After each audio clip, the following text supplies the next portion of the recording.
Ikruok ne yiero ma adundo ma bende ibiro tim e gwenge mopogore opogore pachoka e odiochieng ma kiny osetieki ka rita oridi matek tweta e gwenge 24 ma bende kiny ne bage yiero go. Jakom maduong' mar IBC Erastus Ethekon osingo ne jopiny ni duol no ikore mar neno ni yiero go biro bedo gi kwe kendo man thuolo maonge chochni mora mora.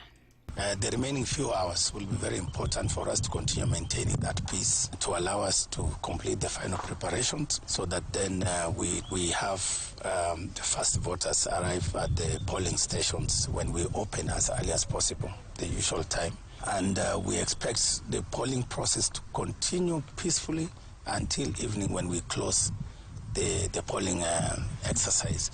And then we move to the next phase, which is to count the votes.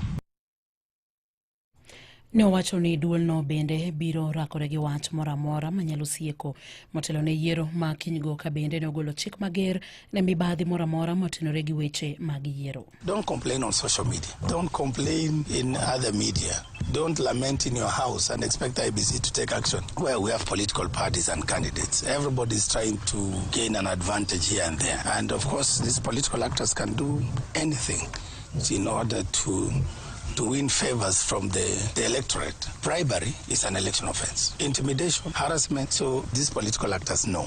They know they shouldn't be doing that. All we need to do is let us have those cases reported.